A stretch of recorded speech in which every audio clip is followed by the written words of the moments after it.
muy solitarias, gente que vive más acompañada de los libros escritos en su mayoría por personas que ya están muertas que de los vivos.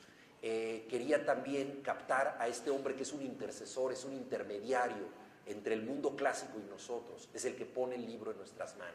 Pero también quería captar la vida privada de esta persona, es decir, su caprichosa manera de acomodar sus emociones. O sea, qué tipo de persona es, qué tipo de amor puede tener, cómo puede triunfar o fracasar en ese amor, la compañía que tiene con su gato.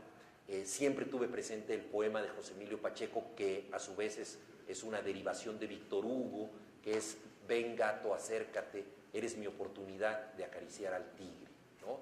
Un gato es un tigre en pequeño, ¿no? Y puede convertir cualquier casa en nuestra oportunidad de selva o de naturaleza. Entonces, era lo que me interesaba fundamentalmente con este personaje. Es un personaje culto, no es un erudito como él mismo dice, no es un sabio, pero es una persona que pertenece al mundo de la cultura, que tiene un lenguaje cuidado, por momentos alambicado, y eso es muy importante para un escritor, que tiene la voz de su personaje, debe ser una voz fiel a lo que es ese personaje. Con lo cual paso al libro Los Culpables, que reúne 7 voces también, todas ellas en primera persona. Pero en este caso las 7 voces de Los Culpables son 7 personajes que no son escritores, y el que quiso serlo fracasó. O sea, que se trata de gente que cuentan historias por la necesidad que mucha gente tiene de contar historias. Cada vez que nos pasa algo importante, sentimos el impulso de decirlo. Si tenemos un gran amigo o una gran amiga, lo primero que pensamos es: ¿cómo le va a gustar a fulano o a fulana que yo le cuente esto? Si nos pasa algo dramático, si somos testigos de un cataclismo, si nos salvamos de milagro, lo primero que queremos hacer es contarlo. O sea, nadie sobrevive en silencio. Si algo nos entusiasma, y un libro puede ser el objeto del entusiasmo, de inmediato queremos compartirlo. O sea, yo no conozco a un lector que lea un libro y diga: ¡qué maravilla! Este libro está genial, que nadie se entere, por favor, que nadie lo sepa, que nadie lo sepa. No, lo primero que, o sea, le decimos a alguien: oye, tienes que leer esto, está genial. O lo mismo nos pasa con una película.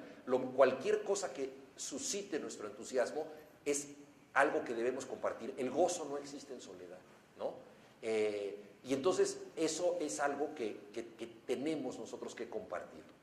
La necesidad de contar historias es inmanente al ser humano. O sea, contamos historias porque el mundo no tiene sentido, el mundo es caótico, el mundo es arbitrario, el mundo es azaroso, y lo estructuramos a través de historias. Le damos sentido a través de historias. Nos contamos historias a nosotros mismos para ver cómo nos pasó algo.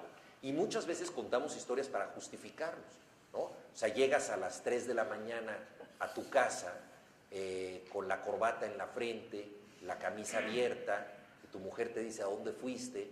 Y tú de inmediato te conviertes en un autor de ficción extraordinario. Dices: no, hubo mucho trabajo, ¿no? Bueno, y esa corbata, bueno, es que jugamos a los disfraces porque tenemos un nuevo jefe que vino de Suecia y está y empiezas a inventar una historia para salvar el pellejo, ¿no? Hay un crítico muy importante que se llama George Steiner, que dice: el hombre acorralado se vuelve elocuente. O sea, basta que estemos en un aprieto duro para que a todos se nos ocurran muchas cosas, ¿no? Y entonces estos personajes de Los Culpables son personajes de ese tipo. Tratan de justificarse a través de una historia, tratan de decir algo que acomode su vida de otra manera. Son culpables en un doble sentido, en el sentido de que algunos de ellos saben que cometieron una pequeña fechoría, hicieron algo que no estuvo bien y entonces se quieren justificar, o bien sienten una culpa más amplia, que es la culpa que muchas veces te da la responsabilidad. La responsabilidad es saber que algo está mal hecho, pero que tú quieres corregirlo, quieres remediarlo. O sea, la empatía que sentimos por el mundo y sus desastres.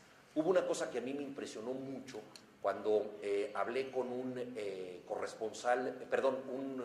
un periodista yugoslavo que había vivido la guerra de los Balcanes, y me dijo lo siguiente: me dijo: la principal diferencia entre Milosevic, el gran tirano serbio, y yo es que Milosevic es un genocida, pero se siente inocente, porque Milosevic, como tantos sociópatas, creía que actuaba en beneficio de su país y de su etnia, y lanzó esta guerra de limpieza étnica y creía que estaba justificado. Hitler creía que estaba justificado. Es uno de los grandes dilemas de la ética, de la moralidad, que muchos de los grandes criminales no se asumen a sí mismos como sujetos responsables.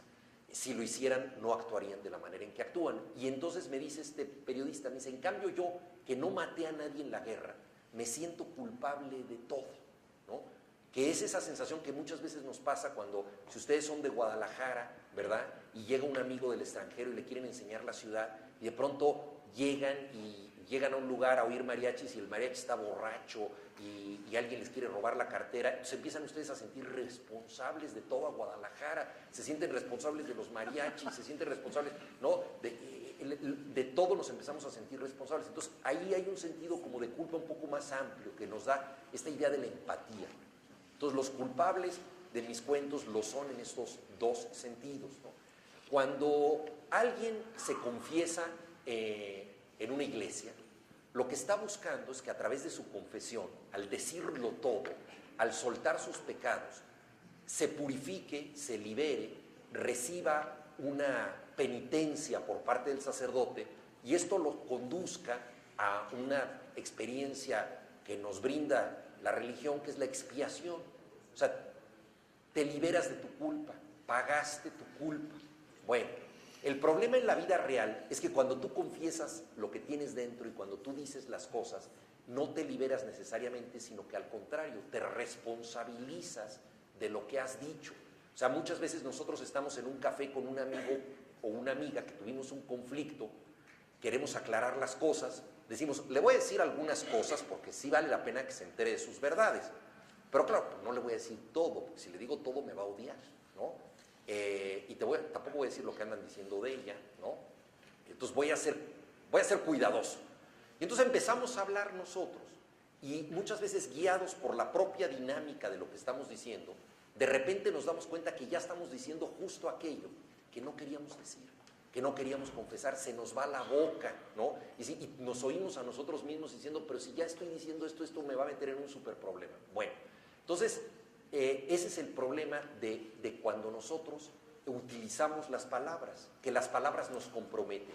Por eso el libro de los culpables tiene un epígrafe del gran crítico del lenguaje austríaco Karl Kraus que dice, quien calla una palabra es su dueño, quien la pronuncia es su esclavo. O sea, mientras tenemos las palabras dentro de nosotros, las administramos, podemos ser el tirano de esas palabras porque están ahí en reserva. Pero una vez que las decimos, esas palabras nos comprometen y nos esclavizan. Y es lo que les pasa a estos personajes, que todos ellos cuentan historias, algunos queriendo justificarse quedan no tan bien, etc.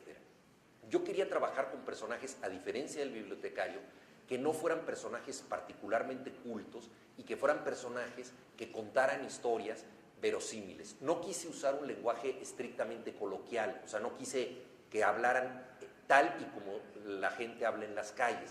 Quise explorar posibilidades naturales del habla.